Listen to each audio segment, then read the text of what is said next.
स्वागत है आपका हिस्ट्री विथ के।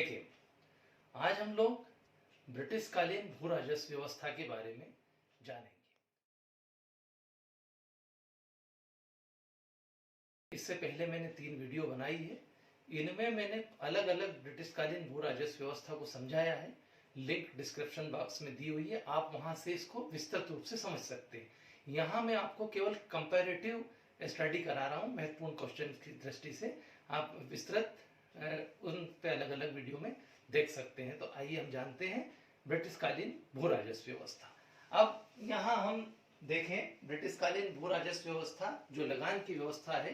तो जो अंग्रेजों ने लगान लगाया और जो लगान इकट्ठा करने के लिए नई नई प्रणालियां विकसित की, उन्हें उनकी भू राजस्व व्यवस्था कहा जाता है। अब यहाँ आपके मन में संदेह होगा, प्रश्न होगा कि भाई अंग्रेज तो व्यापारी थे, उनको राजस्व वसूल करने का अधिकार कैसे था, वो किस तरह से राजस्व वसूल करते थे। तो मैं यहाँ आपको बताना चाहूंगा कि अंग्रेज व्यापारी अवश्य थे, परंतु वो राजनीति में भी हस्तक्षेप कर रहे थे। और प्लासी के युद्ध और बक्सर का युद्ध, प्लासी का 1757 में हुआ और बक्सर का 1764 में। तो इसके 1764 के ये दोनों युद्ध उन्होंने जीते और जीतने के बाद 1765 में इलाहाबाद की संधि हुई। इस संधि के द्वारा बंगाल में अंग्रेजों को लगान का अधिकार प्राप्त हो गया, माने वो वहां का लगान इकट्ठा कर सकते थे, राजस्व इकट्ठा कर सकते थे। तो इसके लिए कंपनी ने आगे चल करके नई नई रीतियां, नए नए तरीके अपनाए। क्यों अपनाए, इसका भी कारण था।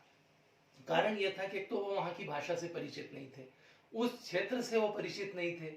इसके अलावा अगर वो स्वयं लगान इकट्ठा करते, राजस्व इकट्ठा करते, तो इसके लिए बहुत ज्यादा अमले की जरूरत थी, कर्मचारियों अधिकारियों की जरूरत थी। तो उस पर बहुत सारा पैसा व्यय होता और इसके अलावा उनकी बदनामी भी होती। तो इसके लिए उन्होंने ऐसी प्रणालियां लेकर के आए जिससे उनके ऊपर प्रत्यक्ष रूप से जिम्मेदारी नहीं रहे। इसके लिए 1772 में सबसे पहले जो कर प्रणाली थी, लगान की व्यवस्था थी, वो ठेका प्रणाली थी। यहां मैं आपको बता देना चाहता हूं कि एक तो ठेका प्रणाली उन्होंने काम में ली, दूसरा स्थायी बंदोबस्त व्यवस्था थी, तीसरी रैयतवाड़ी व्यवस्था थी और चौथी महालवाड़ी व्यवस्था थी। यहाँ इन के बारे में मैं अलग अलग आपको बता रहा हूँ। सबसे पहले कौन सी प्रणाली लाया, वारेन हेस्टिंग 1772 में जब यहाँ गवर्नर जनरल बनकर के आया, तो उसने यहाँ पर ठेका प्रणाली लेकर के आया। ठेका प्रणाली का मतलब ये था कि किसी क्षेत्र का लगान वसूल करने की जिम्मेदारी उस व्यक्ति को दी जाती थी जो सबसे ज्यादा बोली लगाए, मतलब जो ज्यादा बोली लगाता था उसको ठेका दे दिया जाता था। वो जितने भी बोली लगाता वो राशि सरकारी खजाने में जमा कर देता। इसके अलावा वो जो कमाता था वो स्वयं रखता था। तो सबसे पहले पंचवर्षीय प्रबंध किया गया और ये पंचवर्षीय प्रबंध 1772 से लेकर के 1777 तक चलता रहा। 5 साल के लिए ठेके पर दे दिया जाता था। इसके बाद इसके बुरे प्रभाव परिणाम आए, तो इसको 1777 में 1 वर्षीय प्रबंध कर दिया गया। मतलब जो लगान इकट्ठा करने का काम था वो ठेके पर 1 साल के लिए दिया जाने लगा। तो ये वारेन हेस्टिंग की व्यवस्था थी जो 1782 तक चलती रही। इसी बीच क्या हुआ कि पीट्स इंडिया एक्ट आया 1784 में और इसमें जो उपबंध थे उनसे नाराज होकर के वारेन हेस्टिंग इस्तीफा देकर के चला गया और उसके स्थान पर 1786 में लॉर्ड कॉर्नवालिस गवर्नर बनकर के आया। अब ये प्रणाली कहां थी जो लागू की थी उनके बारे में मैं बताऊंगा। तो कॉर्नवालिस जब आया तो उसने राजस्व बोर्ड के अध्यक्ष सर जॉन शोर की सहायता से एक नई प्रणाली विकसित की जिसका नाम था स्थायी बंदोबस्त व्यवस्था। ये ठेका प्रणाली से थोड़ी सी भिन्न थी। स्थायी बंदोबस्त का मतलब ये था कि 10 वर्ष के लिए भूमि को स्थायी रूप से उसका लगान निश्चित कर दिया जाता था और उतना जागीरदार खजाने में पैसा जमा करता रहता था। वास्तव में क्या था कि अंग्रेज लोग ऐसा व्यक्ति चाहते थे जो आगे चल करके और उनका भक्त हो, उनको मदद करे। और बाकी कारण मैंने जो बताए थे इस लगान के वो सब वैसे ही हैं। तो इन्होंने क्या सोचा कि हम भूमि को ठेके पर ना दें, मतलब लगान का काम ठेके पर ना देकर के नया भक्त वर्ग पैदा करे गांव में, जो जागीरदार वर्ग था। तो इन्होंने क्या किया कि भूमि का स्वामी जागीरदार को मान लिया और 10 साल के लिए लगान निश्चित कर दिया कि वो लगान 10 वर्ष तक निश्चित था और वो लगान प्रति वर्ष जागीरदार सरकारी खजाने में जमा कर देता और वो मनमाना लगान जनता से वसूल करता था। तो ये प्रबंध कहलाया उसका स्थायी बंदोबस्त व्यवस्था, परमानेंट सेटलमेंट व्यवस्था, क्योंकि 10 साल के लिए था। पहले इसको 3 साल के लिए लागू किया गया, बाद में फिर 1793 से इसको स्थायी रूप से लागू कर दिया गया। इसके अलावा एक और सिस्टम था रैयतवाड़ी व्यवस्था। रैयत का मतलब होता है किसान, जनता। तो इसमें क्या करते थे, यहां पर ठेका प्रणाली में तो आपने देखा कि जो ज्यादा बोली लगाता था उसको देते थे। स्थायी बंदोबस्त में जागीरदार को भूमि का स्वामी मानते हुए और उसको लगान जमा करना था। यहाँ क्या किया रैयतवाड़ी में कि जनता को भूमि का स्वामी माना गया, किसान को भूमि का स्वामी माना गया और उससे ये कहा गया कि लगान निश्चित कर दिया गया और उससे ये कहा गया कि वो सीधा सरकारी खजाने में लगान जमा कर देगा। तो बिचौलियों की इसमें समाप्ति हो गई। ये लागू करने वाला था थॉमस मुनरो एवं रीड, दोनों ने इसको लागू किया था। इसके बाद एक और व्यवस्था आई जो थी महालवाड़ी व्यवस्था। ये इनसे अलग थी। महालवाड़ी में क्या किया, इसका जनक था हाल्ट एवं मैकेंजी। इन्होंने इसको लागू किया था, 1819 में तैयार किया और 1822 में इसको लागू किया था। अब ये पूरे भारत में लागू नहीं की गई थी, मैं आगे बताऊंगा कहां पर लागू की थी। तो महालवाड़ी का मतलब था कि क्षेत्र या गांव को इन्होंने क्या मान लिया, महाल।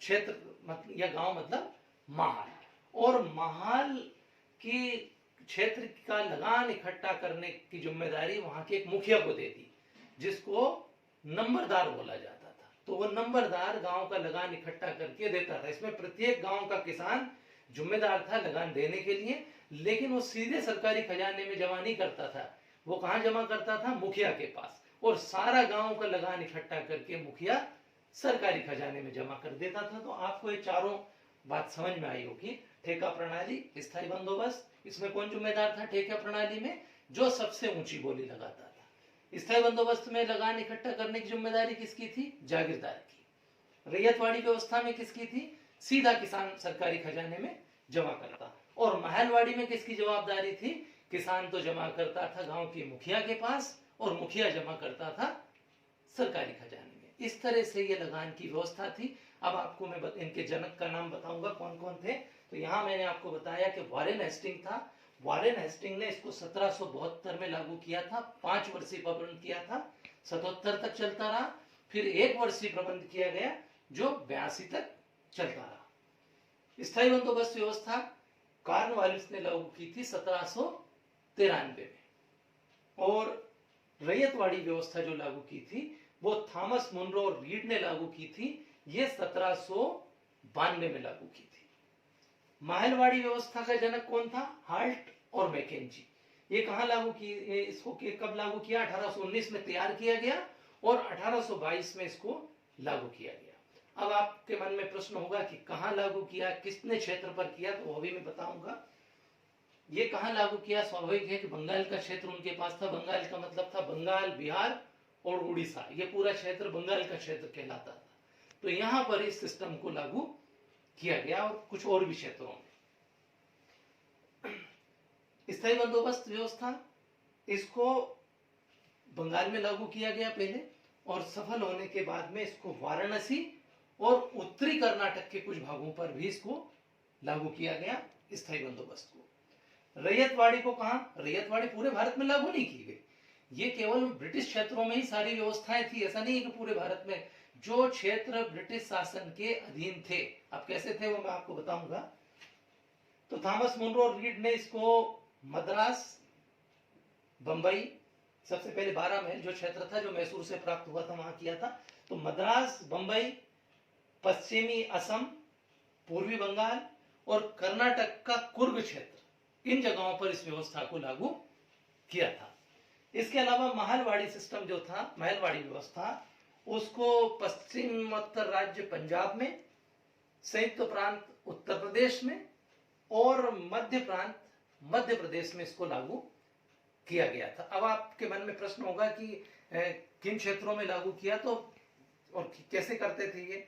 क्या होता था कि ये युद्ध में के समय राजाओं से समझौता कर लेते थे कि उनको अगर जीतते हैं तो एक तो युद्ध का पैसा देंगे, उनकी सेना का जो उपयोग किया उसके, और बदले में बहुत सी सुविधाएं देते थे, जैसे कर मुक्त व्यापार करने की सुविधा दे देते। और जो युद्ध में उन्होंने राजा को राज्य दिलवाया है तो उसके बदले में ये लोग क्या करते थे, कोई क्षेत्र ले लेते थे, कोई भू क्षेत्र ले लेते थे, वहां का राजस्व इकट्ठा करने की जवाबदारी ये अपने पास ले लेते थे। तो उन्हीं क्षेत्रों में ये भू राजस्व व्यवस्थाएं लागू की गई थी। अब यहाँ आपको बताया कि कहा कितना क्षेत्र लगान की दर, इसमें कुछ निश्चित नहीं थी, क्योंकि बोली जो लगाता था जितनी ऊंची लगा दे वो, तो कोई लगान की दर निश्चित नहीं थी। स्थायी बंदोबस्त व्यवस्था जो है वो बंगाल क्षेत्र में, वाराणसी, उत्तरी कर्नाटक इस क्षेत्र में लागू की गई। और इसमें जो जिस क्षेत्र पर लागू किया गया था इसको, वो 19% क्षेत्र था। जो ब्रिटिश भूभाग था उसके 19% भूभाग पर इसको लागू किया गया था। लगान कितना था, इसमें जो लगान था वो निश्चित कर दिया गया था और उसका 10/11 भाग, मतलब कि कोई जो लगान प्राप्त हुआ है किसी क्षेत्र से उसके 11 भाग करेंगे, 11 में से 10 अंग्रेजों को दिए जाएंगे और 11वां भाग कौन रखेगा, जागीरदार रखेगा। अब वो ज्यादा भी इससे वसूलते थे। रैयतवाड़ी व्यवस्था में क्या करते थे, ये प्रश्न पर पूछते हैं परीक्षा में कि सर्वाधिक कौन सी योजना थी जो ज्यादा भाग पर लागू की गई थी, तो वो रैयतवाड़ी व्यवस्था थी। इसको ब्रिटिश भूभाग के 51% भाग पर इसको लागू किया गया था। और इसमें जो लगान था, दर थी लगान की, वो 50 से 60% थी। इसलिए कहा गया 50 से 60% के जो उपजाऊ क्षेत्र था उस पर टोटल उपज का 60% लगान लिया जाता था, और जो कम उपजाऊ क्षेत्र था उस पर उपज का 50% लगान लिया जाता था। महलवाड़ी व्यवस्था ये 30% भूभाग पर लागू की गई थी और इसमें लगान 50 से लेकर के 60% तक इसमें भी था। यानी सारी व्यवस्थाएं जितनी थी इन सभी में लगान की दर बहुत ज्यादा होती थी, जिसके कारण खेती की दशा बिगड़ी, किसान गरीब होते चले गए और बंगाल में एक तरह की अराजकता व्याप्त हो गई। मैंने अपनी जो वीडियो है जिसके डिस्क्रिप्शन बॉक्स में लिंक दी है उसमें इनको विस्तृत रूप से समझाया है। आप वहां लिंक खोल करके उसको देख सकते हैं। आशा है इससे आपको पूरा इन सारी व्यवस्थाओं के बारे में समझ में आ गया होगा। Thank you very much.